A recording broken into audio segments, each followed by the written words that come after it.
আমার স্বামী লাইটম্যানের চাকরি করতেন।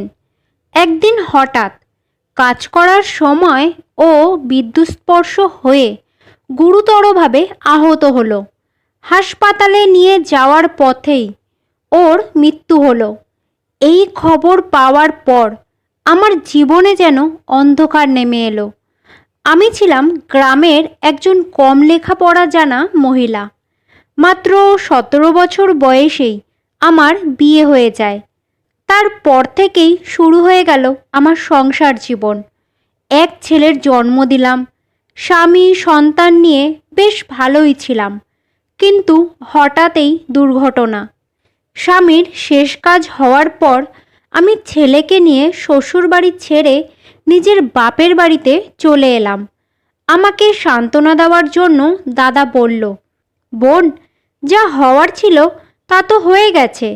এখন অতীত ভুলে ভবিষ্যতের কথা ভাব।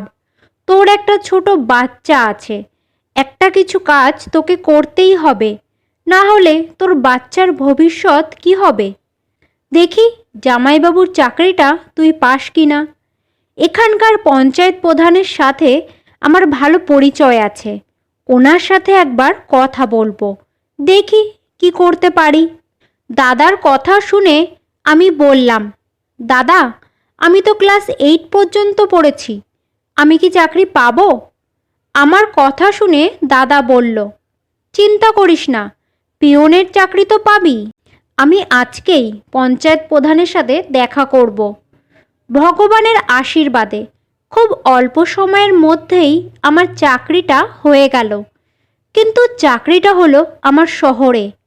দাদা বলল, বোন, তুই শহরে চলে যা, নিজের বাচ্চাকে নিয়ে থাক। আমি মাঝে মধ্যে গিয়ে তোর সাথে দেখা করে আসব। তোর মতন অনেক মেয়েই শহরে গিয়ে কাজ করে, আর তাছাড়া আমি তো আছি, একদম চিন্তা করবি না। দাদার কথায় ভরসা করে ছেলেকে নিয়ে আমি শহরে চলে এলাম। অফিসের কাছেই একটা ভাড়া বাড়িতে থাকতে শুরু করলাম, আর পিয়নের চাকরিটাও করতে লাগলাম। পাশেই একটা স্কুলে ছেলেকে আমি ভর্তিও করিয়ে দিলাম। দেখতে দেখতে 6 মাস হয়ে গেল আমি শহরে এসেছি। দাদা নিয়মিত আমার খবর নিত। কখনো গ্রাম থেকে চাল, ডাল, তেল, নুন এসব এনে দিত। ফোনে তো রোজই আমার সাথে দাদার কথা হতো। খুব অল্প বয়সেই আমি বিধবা হয়েছিলাম। আমি দেখতেও খুবই সুন্দরী ছিলাম, তাই আমি যেখানে কাজ করতাম সেখানকার অনেক পুরুষ মানুষই আমার প্রতি আকৃষ্ট হতে লাগলো। তাদের মধ্যে কেউ কেউ আবার সহানুভূতি দেওয়ার নামে আমার কাছে আসতে চাইতো। আবার কেউ কেউ সাহায্য করার অজুহাতে টাকার লোভ দেখিয়ে আমার কাছে আসার চেষ্টা করত। এমনকি আমার বাড়িওয়ালারও আমার উপর খারাপ নজর ছিল। মাঝে মধ্যেই উনি মদ খেয়ে নেশার ঘোরে মাঝরাতে আমার ঘরের দরজা ধাক্কাতো। কোনো রকমে ভয়ে ভয়ে আমাকে দিন কাটাতে হতো। আমার সাথেই অফিসে রাজেশ নামের একটা ছেলে কাজ করত। জানি না কেন ও সারাক্ষণই আমার দিকে তাকিয়ে থাকতো, কিন্তু মুখে কিছুই বলতো না। রাজেশ খুব বদমেজাজি একটা ছেলে। কাজের জায়গায় প্রায় অন্য ছেলেদের সঙ্গে ওর ঝগড়া হতো, কিন্তু ও আমার সাথে খুব ভদ্রভাবে কথা বলতো।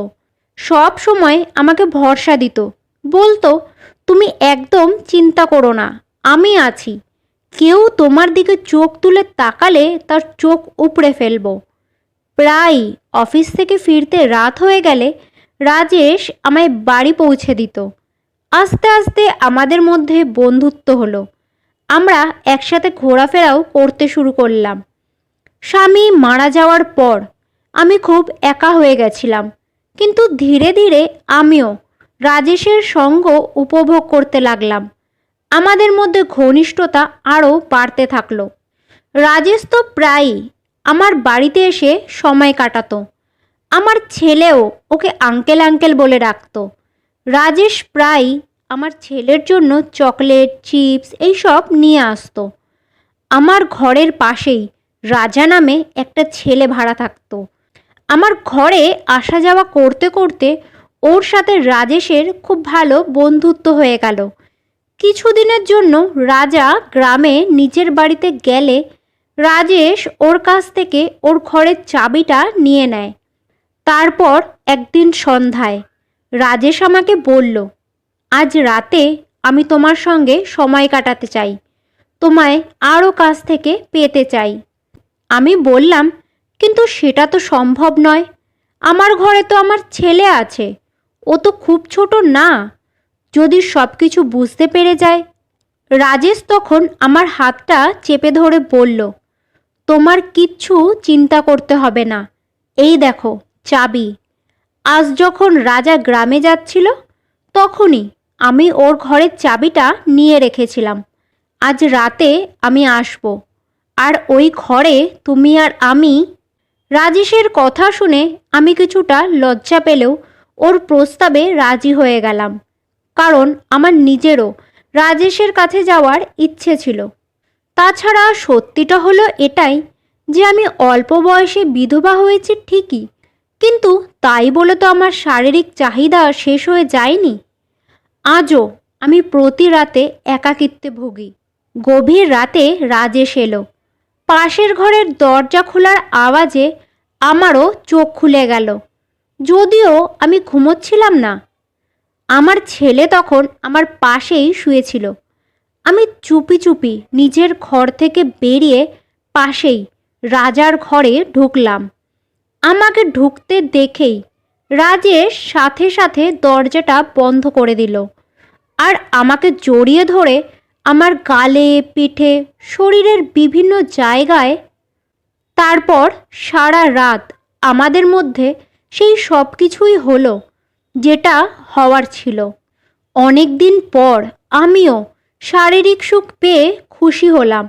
স্বামী মারা যাওয়ার পর যে একাকিত্ব আমার জীবনে এসেছিল, আজ সেটা দূর হলো। ভোরের আলো ফোটার আগেই রাকেশ চলে গেল আর আমিও নিজের ঘরে এসে শুয়ে পড়লাম। তারপর থেকে প্রায় প্রতি রাতেই রাজেশ আসতো আর আমরা দুজনে নিজেদের চাহিদা পূরণ করতাম। সত্যি কথা বলতে আমার বয়সটা কম, তাই শরীরের খিদেটাও বেশি ছিল। এই ব্যাপারটাকে আমিও বেশ উপভোগ করতাম। আমাদের মধ্যে অনেক দিন ধরেই এই ব্যাপারটা চলতে লাগলো। রাজেশ মাঝে মধ্যে আমার ঘরে থাকতো, আবার মাঝে মাঝে রাজার ঘরে। দুই ঘরের মাঝে একটা দরজা ছিল, যেটা রাজা ঘর ভাড়া নেওয়ার পর বাড়ির মালিক বন্ধ করে দিয়েছিল, কিন্তু আমরা সেই দরজাটা আবার গোপনে খুলে নিয়েছিলাম, যাতে রাজেশ লুকিয়ে যাতায়াত করতে পারে। এমনও অনেক দিন হয়েছে যে দাদা গ্রাম থেকে সকাল সকাল আমার এখানে এলো, আর তখন রাজেশ চুপিসারে ভেতরের দরজা দিয়ে বাইরে বেরিয়ে যেত। দাদা কখনো বুঝতেই পারতো না তার বোন কি করছে। এদিকে রাজেশেরও নিজের পরিবার ছিল। বাড়িতে ছিল তার স্ত্রী আর 3 বছরের একটা মেয়ে। ওর বাড়ি আমাদের পাশের পাড়াতেই। লোকের মুখে শুনতাম রাজেশের বউ নিজের স্বামীকে নিয়ে খুবই অশান্তিতে ছিল, কারণ রাজেশ তার মায়নার অর্ধেক টাকাই মদ খেয়ে উড়িয়ে দিত। শুনেছি ও নিজের বউকে মারধরও করত। মেয়েটাকে মানুষ করার জন্য ওর বউ অন্যের বাড়িতে কাজ করতে যেত। রাজেশের বাবা মা নাকি জোর করে ওর বিয়ে দিয়েছিল, তাই কোনোদিনই ও নিজের বউকে পছন্দ করতো না। আগে কিছুটা সংসার খরচ দিলেও আমার সঙ্গে সম্পর্ক হওয়ার পর আর নিজের সংসারে ও কিছুই দিত না। সব টাকা ও আমার পিছনেই খরচ করত। আমি বারণ করতাম, কিন্তু তবুও ও শুনতো না। এমনকি আমার বাড়ির ভাড়াটাও রাজেশই দিত। আমি ওর সংসারের ব্যাপারে সব কিছু জানার পরও নিজেকে ওর থেকে দূরে সরিয়ে নিতে পারছিলাম না। হয়তো স্বার্থপরের মতো শুধু নিজের কথাই ভাবছিলাম। আসলে এই শহরে এসে আমি অনেকটাই চালাক হয়ে গেছিলাম। কয়েক বছর এইভাবেই চলতে থাকলো। আমার সংসারের বেশিটাই রাজেশের টাকায় চলতো, আর আমি নিজের টাকা জমিয়ে জমিয়ে বাপের বাড়ির পাশেই একটা বাড়ি কিনলাম। বেশ কিছু জমি জমাও কিনলাম ভবিষ্যতের জন্য। এদিকে আমার ছেলে বড় হওয়ার সাথে সাথে শহরের পরিবেশে খারাপ হতে শুরু করলো। এখন আরও আমার কথা একেবারেই শুনতো না। আমার ওকে নিয়ে খুব চিন্তা হতে লাগলো। তাই ঠিক করলাম গ্রামে ফিরে যাব। আমি আমার দাদাকে সব কিছু জানালাম, আর সাথে এটাও বললাম আমার ট্রান্সফার আমাদের গ্রামের পাশের কোনো অফিসে করিয়ে দিতে। এতে করে আমি নিজের ঘর আর জমির দেখাশোনা করার সাথে সাথে ছেলেটাকেও মানুষ করতে পারবো। দাদা বলল, ঠিক আছে, একটু সময় দে, আমি চেষ্টা করে দেখছি। এবারও আমার কপাল আমার সাথ দিল। কয়েক মাসের মধ্যেই আমার ট্রান্সফার হয়ে গেল। এই কথাটা যখন রাজেশ জানতে পারল, ও তো পুরো রেগে আগুন। ও আমার বাড়িতে এসে আমাকে যা নয় তাই বলল। চিৎকার করে সবার সামনেই বলল, এই বিশ্বাসঘাতক, আমি তোমার জন্য নিজের বউ বাচ্চাকে ছেড়ে দিলাম, আর তুমি আমাকে ফেলে চলে যাচ্ছ?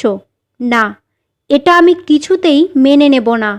হয় আমি তোমায় মেরে ফেলব, না হয় আমি নিজেই মরব। ইতিমধ্যেই পাড়ার বেশ কিছু লোক জড়ো হয়ে গেল। আমি সবার সামনেই রাজেশকে কঠোর গলায় বললাম, তুমি মরো বা বাঁচো, তাতে আমার কিছু যায় আসে না। আমি তোমাকে নিজের বউ বাচ্চা ছেড়ে আসতে বলিনি, তুমি নিজেই এসেছিলে আমার কাছে।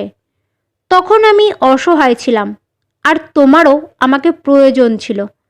এখন আমার নিজস্ব ঘর আছে, সম্মান আছে, সন্তানের ভবিষ্যৎ আছে।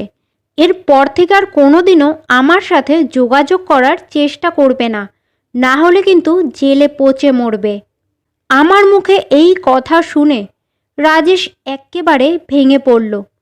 আমার সামনে হাত জোড় করে মিনতি করল আমি যাতে ওকে ছেড়ে না চলে যাই। কিন্তু ওর অনুরোধে আমার মন গলেনি। আমি তখন শুধু নিজের ছেলের ভবিষ্যতের কথা ভাবছিলাম। পরের দিন সকালেই আমি ভাড়া বাড়ি ছেড়ে গ্রামে চলে গেলাম। আমি চলে যাওয়ার পর রাজেশ একেবারে দিশাহারা হয়ে পড়ে। প্রায় ও আমায় ফোন করত, কিন্তু আমি ফোনটা রিসিভ করতাম না। একদিন সকালে আমি ঘুম থেকে উঠে সবে চাটা নিয়ে বসেছি, তখনই আমার কাছে রাজার ফোন এলো। ও বলল, কাল রাতে রাজেশ আত্মহত্যা করেছে। কথাটা শুনে আমার বুকের ভেতরটা যেন খালি হয়ে গেল। আমার চোখের সামনে পুরনো স্মৃতিগুলো ভেসে উঠছিল। আমাদের দুজনের একসাথে ঘুরতে যাওয়া, কাছে আসা, সব কিছু। হ্যাঁ, এটা সত্যি যে আমিও ওকে ভালোবাসতাম, কিন্তু আমি যে একজন মা, নিজের বাচ্চার ভবিষ্যতের কথা কি করে ভুলে যাই। ভেবেছিলাম একবার রাজেশকে শেষবারের মতন দেখে আসব, কিন্তু পারিনি যেতে। মনের মধ্যে কোথাও যেন একটা ভয় কাজ করছিল। যদি ওর বউ আমায় অপমান করে, যদি বলে ওর স্বামীকে ফিরিয়ে দিতে, কি করব তখন আমি? রাজেশের মৃত্যুর পর আমিও মানসিকভাবে কিছুটা ভেঙে পড়েছিলাম। নিজেকে অপরাধী মনে করতাম, কারণ ওর মৃত্যুটা তো আমার জন্যই হয়েছিল। কয়েক মাস এভাবেই কাটার পর আমি নিজের অতীতের ভুল থেকে শিক্ষা নিয়ে নতুন করে জীবন শুরু করলাম। আমার জীবনের এখন একটাই লক্ষ্য, ছেলেকে মানুষ করা আর নিজের সম্মানের সঙ্গে বাঁচা। বন্ধুরা, আশা করছি আজকের এই গল্পটা আপনাদের ভালো লেগেছে। যদি গল্পটা ভালো লেগে থাকে তাহলে ভিডিওটাকে একটা লাইক আর চ্যানেলটাকে সাবস্ক্রাইব করার অনুরোধ রইল।